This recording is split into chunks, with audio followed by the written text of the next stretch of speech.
ngasi aikoigi press briefing se district development coordination committee ni aikoina ngasi thamjagadawri bisi point ahum. Number 1 da district headquarter Tengnopal da sabasi sagani haina government na thorang tawri bisi aikoi DDC district development coordination mai kai digi masi se aikoi objection tawbani maramdi karigino haim tamda Tengnopal gi village asida sagadawri bisi lam jaga su chade adagi expansion tawpam su laite masida government na Tengnopal village da district headquarter oigni habise masi munna khantha ninge adagi ising yamna tangba maphamni adagi population su yamna less oiba maphamni adude hendoktuna amuka suspension of operation haina kuki gi su group singi kem manakta laibni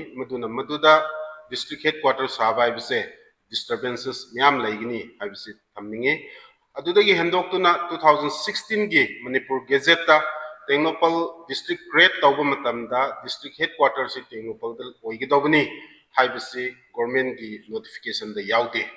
adagi hendoktuna andak sasi hariba program sida koi serial number 62 63 64 da panbada masigi infrastructure development si Tengnopal village ta sagadobni habise pande masi Tengnopal district ki tamak lakni maduna Tengnopal village ta expansion su laitaba population su low oiba adagi all communities na accessible oidaba mafamda sagani habise masi koi DDC mai kai digi masi si yajaningde habigi point si thamjaninge. Number 2 da aikoi gi district administrator aikoi gi deputy commissioner se masina district headquarter infrastructure sanangai gi damakda 29 July 2025 ta mas meeting call tawi adugi notice laire meeting call tawbada naga gi tribe mapan laibisi kanabusu invite tawbide kuki khaktang tanaraga masida mokoina tanabisi aikoi gi naga tribe makai sibu yauhan dabida moi kuki khaktanga tanaraga deputy commissioner na decision lawbisi masai ko yajaning de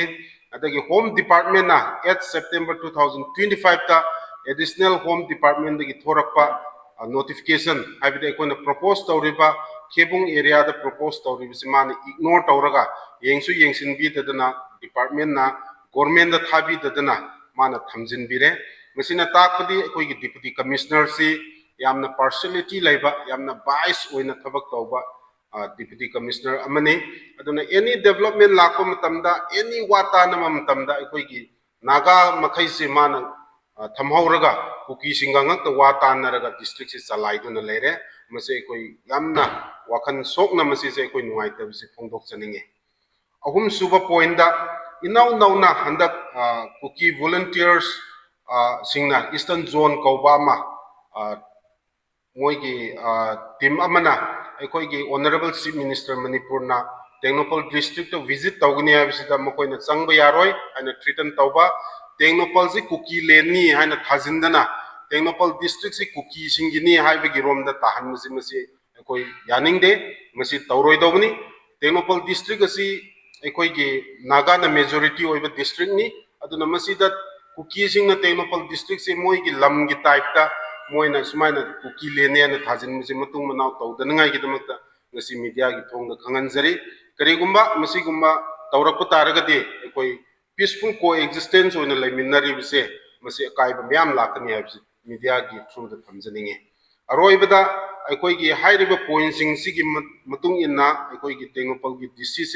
hodakta transfer tawgadawni amasung district headquarters si aikoina propose tawriba yamna mafam phajaba khebung